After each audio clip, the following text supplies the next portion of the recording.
राक्षस पक्षियों का आहार नहीं करते, उन पशुओं का आखेट करते हैं जिनसे उनकी भूख मिट सके।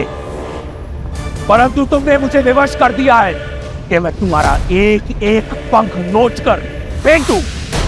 मुझे ज्ञात है कि तुम्हारे साथ युद्ध करके मुझे मृत्यु ही मिलेगी, किंतु इतना निर्बल नहीं, वृद्ध अवश्य हूं।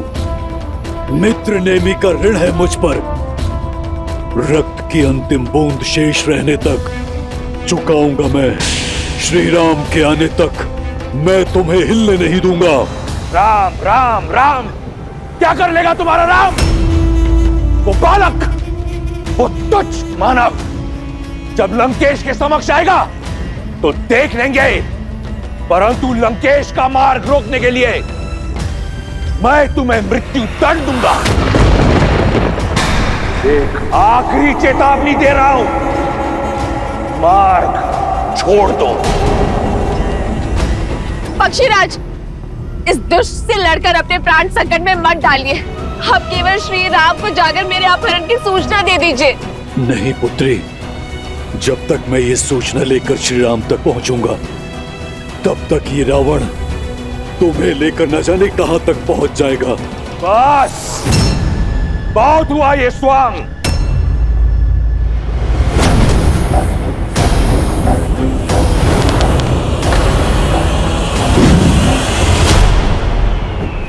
पक्षीराज! पक्षीराज! पुष्पक, आक्रमण!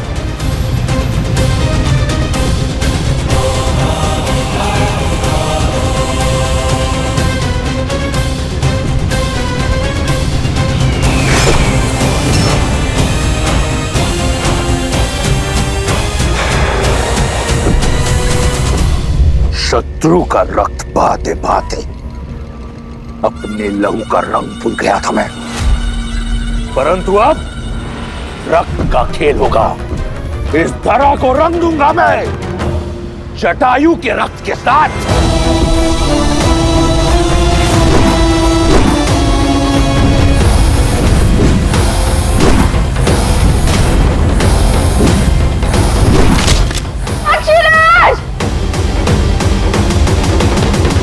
रावण से लड़ना आत्महत्या है पक्षीराज। मेरी विनती है आपसे, जाकर मेरे श्री राम को मेरी सूचना दे दीजिए।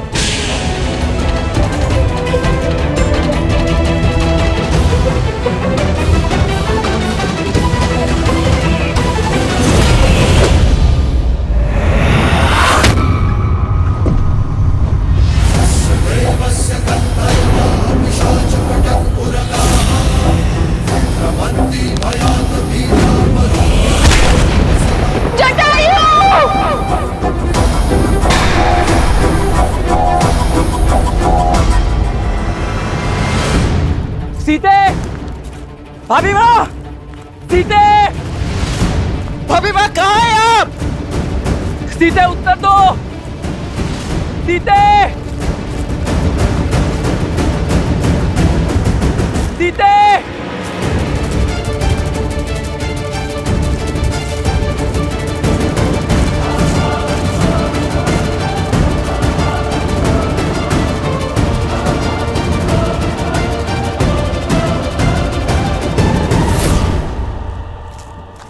लक्ष्मण,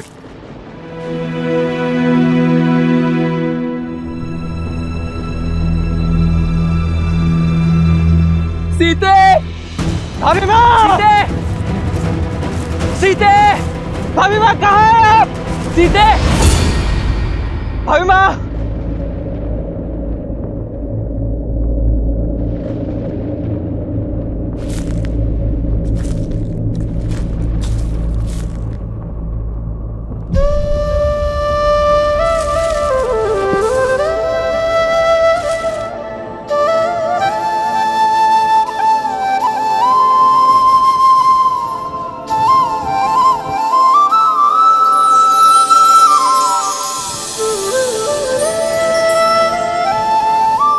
सीते, अपना हाथ आगे बढ़ाओ।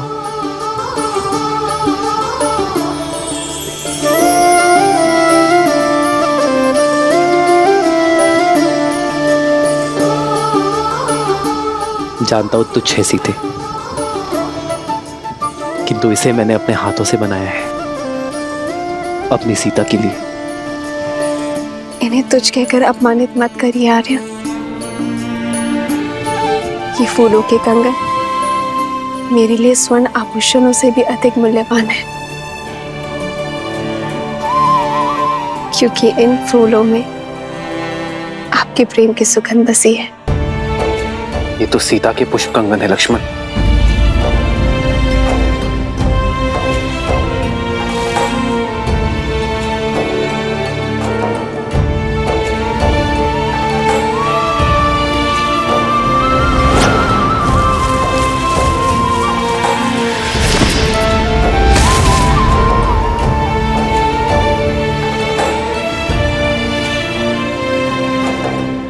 ये टहनी देख रहे हो लक्ष्मण, ये टूटी नहीं, इसे तोड़ा गया है, जैसे सीता इसे ही पकड़ने का प्रयास कर रही थी।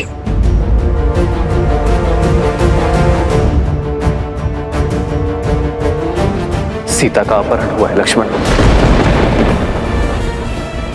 उसे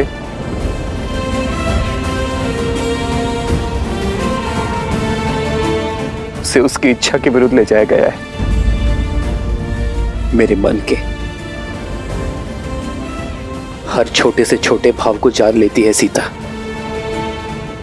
और मैं नहीं जान पाया कि वो संकट में। क्यों लक्ष्मण? मैं क्यों नहीं जान पाया कि मेरी सीता संकट में है? उठिए भैया, उठिए।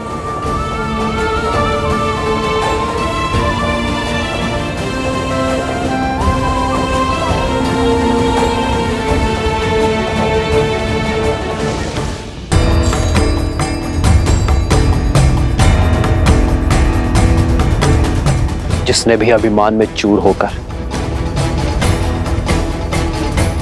मेरी सीता के सम्मान पर प्रहार किया है, मैं उसे खोज कर रहूंगा।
जब कोई अधर्म करता है तो प्रकृति भी उसके विरुद्ध हो जाती है, उसकी शक्तियों को क्षीण कर देती है, क्योंकि कहीं न कहीं गहराइयों में उसका हृदय जानता है कि वो अनुचित कर रहा है। हृदय उनका चीखता है जो निर्बल होते हैं। वीर अपनी भुजाओं पर विश्वास रखता है।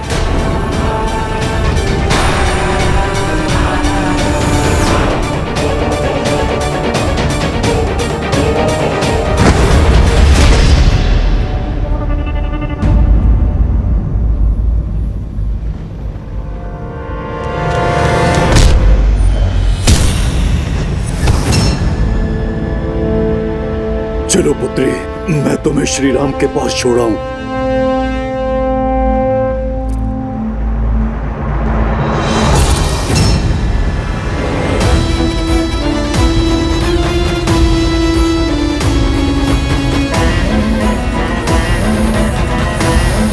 छोड़ो।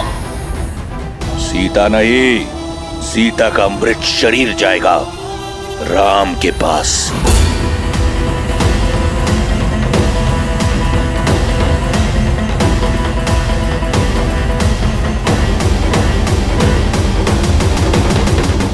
हट, छोड़ दो पक्षी, अन्यथा सीता नहीं, केवल उसका हाथ जाएगा तुम्हारे साथ।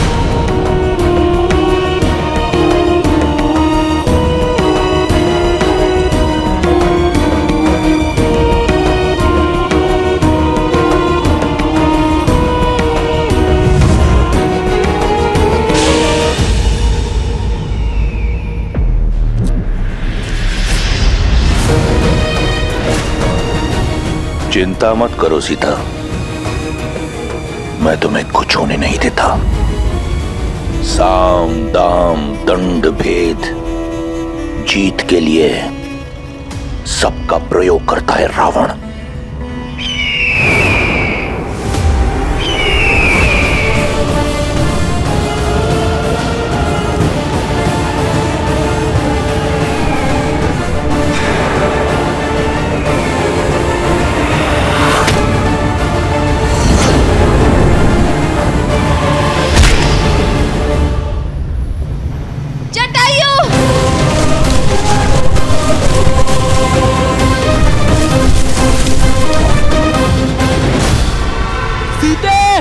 भाभी माँ, भाभी माँ, सीते, भाभी माँ, भाभी माँ, सीते।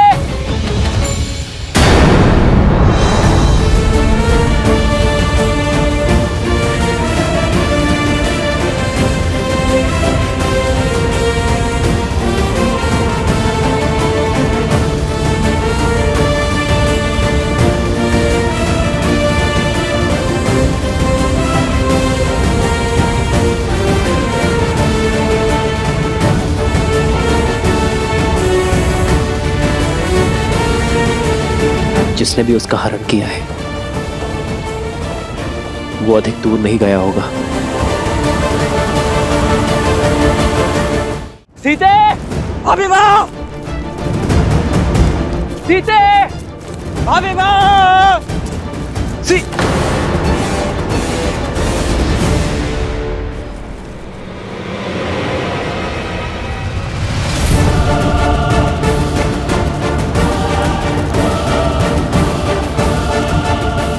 रक्त, लगता है यहाँ कोई भीषण युद्ध हुआ है लक्ष्मण।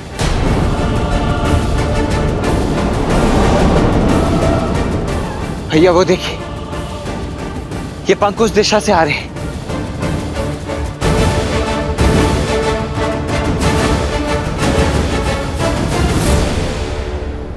तुम्हारी रक्षा का बीड़ा उठाने वाला रावण के समक्ष धराशाही हो गया। अब तो समझो, इस संसार में केवल एक है जो तुम्हारी रक्षा कर सकता है, रावण। धराशायी होगे तुम, तुम्हारा साम्राज्य और तुम्हारा अहंकार होगा मेरे श्री राम के आगे। अच्छा, और वो कैसे होगा?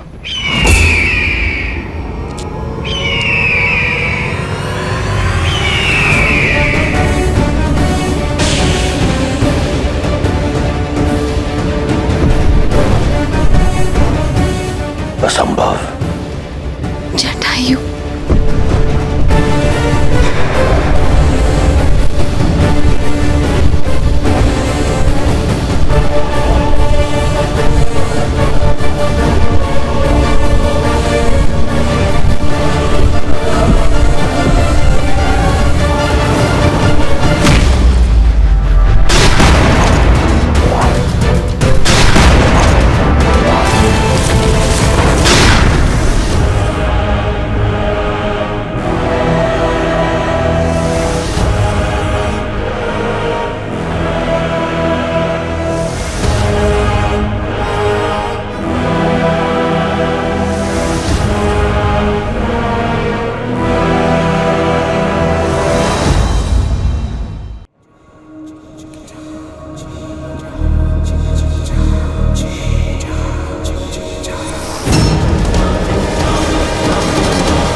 तुमने सीता के हरण का आनंद कई गुना बढ़ा दिया।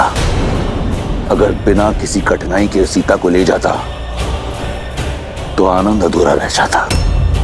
अब हट छोड़ दो, अन्यथा ये युद्ध युगों युगों तक चलता रहेगा। युगों की नहीं, उस पल की प्रतीक्षा है जब दशरथ नंदन आएंगे। धर्म का पलड़ा भारी होगा, मर्यादा का आंचल भरा होगा, आदर्शों की विजय होगी।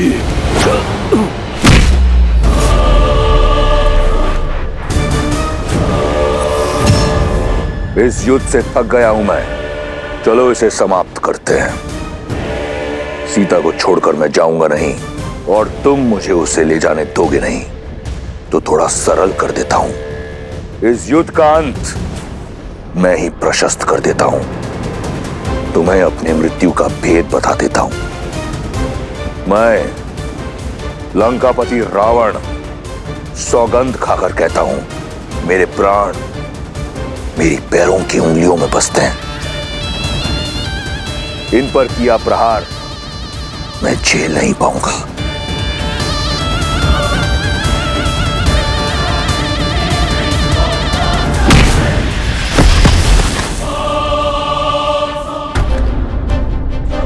युद्ध भूमि का नियम होता है। युद्ध बराबरी का तब माना जाता है जब दोनों योद्धाओं को एक दूसरे के बल और सीमा का ज्ञात हो। मैंने तुम्हें अपनी दुर्बलता बताई। यदि तुम धर्मात्मा हो तो मुझे अपना रहस्य बताओ, या तुम बिना अपना रहस्य बताए प्रहार करोगे।